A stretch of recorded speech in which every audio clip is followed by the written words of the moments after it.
Cancel culture is not good, and we're fighting back. And you know who's really leading the way in many respects? Congresswoman Lauren Boebert. There she is in Washington, D.C. Congresswoman, how are you? I am doing fantastic. It's another day triggering liberals in Washington, D.C. You're doing such a good job at that. Listen, you have created one of the best political ads of all time.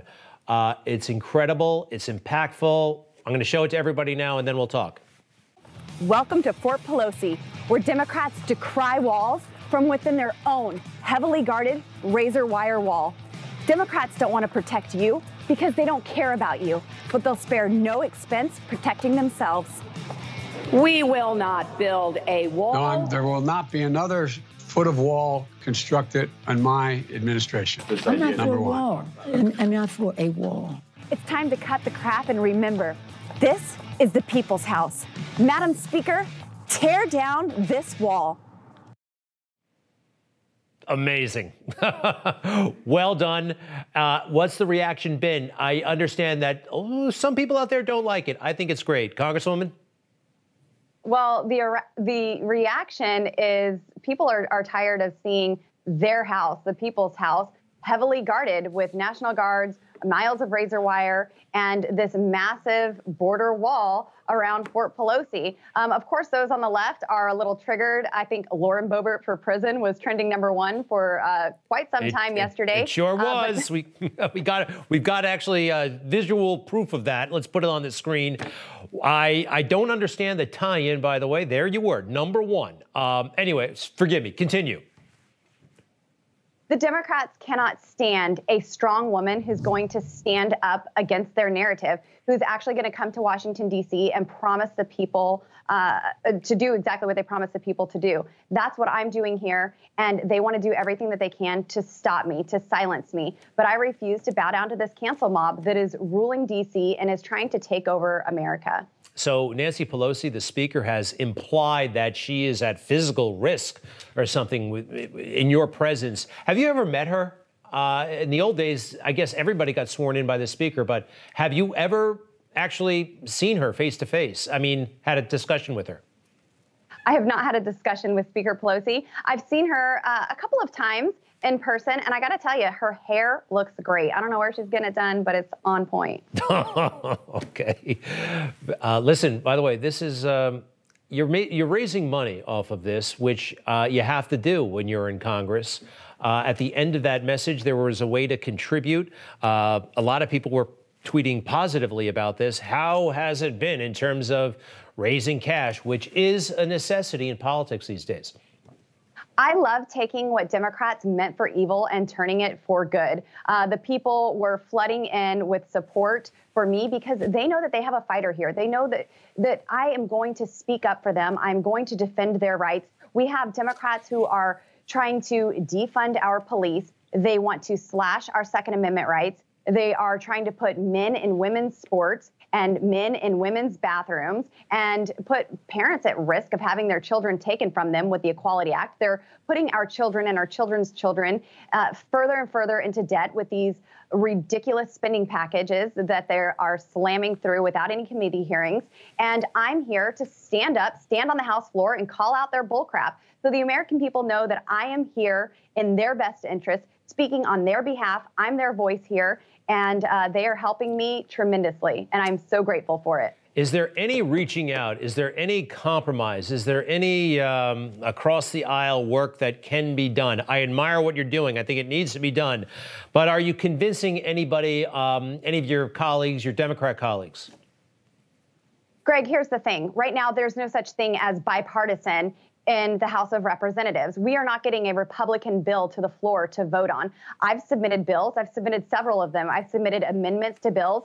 They're not coming up for a vote because they're not concerned with bipartisan issues. They are concerned with complete and utter domination. They want control of the American people. So I don't really want to work together on their issues, but hopefully they will start to see their hypocrisy. Maybe they'll start to see that the rioting and looting and burning down of small businesses wasn't the best message to send to the American people, and then also tell them we're going to defund your police and we're going to take your right to protect yourself away. Maybe they're starting to see that this isn't the narrative that the average, everyday American wants. Yeah. So you know what might work as an issue where both sides can agree? Because I know here in New York, this is a liberal town. There are liberals here who were spooked by cancel culture. I want to put up 4 movies. These are 4 classic movies: Dumbo, Peter Pan, The Aristocats, and Swiss Family Robinson.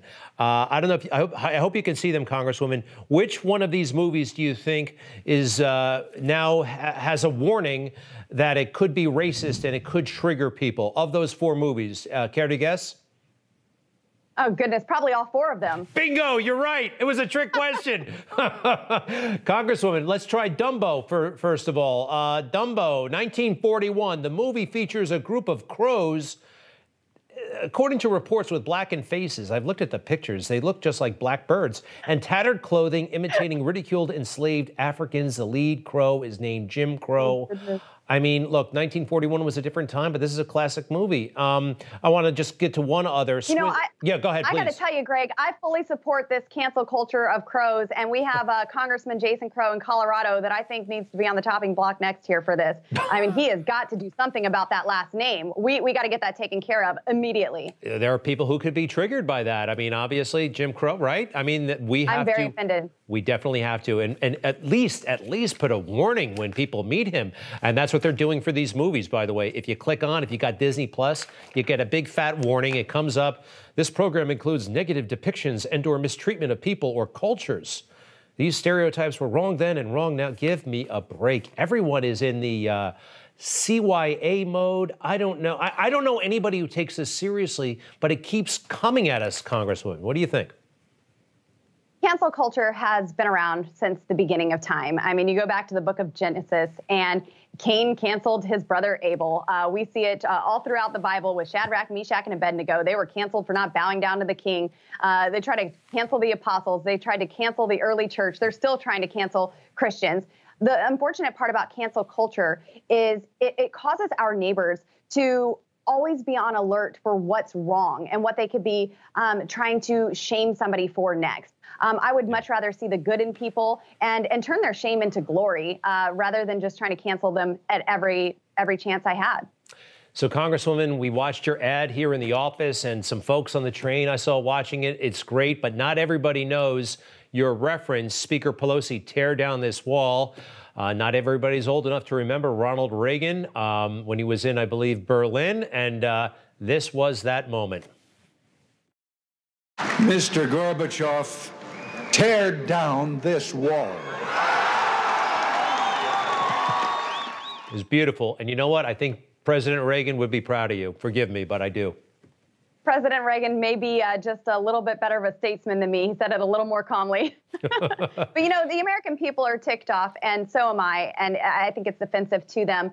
I have constituents that can't even come to my office that they pay for and visit me and petition their government. So everything that they're trying to do is to just grow government, enrich government with more power. And if we continue to cede our freedoms and allow this to happen, we're not going to get it back. They can't come because of what? Because of that fence that's around the Capitol? That's right. They can't. There must be a way, though. What is it? An appointment system? Like, I mean, no. Only staff, only members. Not right. Our constituents are not allowed in our offices at the People's House in our nation's capital. They're overplaying their hand. We're glad you're there. This is going to change thanks to you and your colleagues and some of us out here, maybe. Not me, but, you know. Congresswoman, we need more thank you. people like me in Washington, D.C., so I need everybody to stay involved and help people across the country. I need more citizens to step up and do their part to serve their country and get rid of these career politicians. Love it. Love it. Congresswoman Boebert, thank you very much. Be safe. We'll be right back. Thanks so much, Greg. Hey, I'm Rob Finnerty. Thanks for watching. If you enjoyed this video, please join the conversation in the comments below. Don't forget to subscribe, too. Hit the bell icon to be alerted to breaking news. And remember, there's a whole lot more on Newsmax TV, America's fastest growing cable news network. Newsmax TV, we're real news for real people.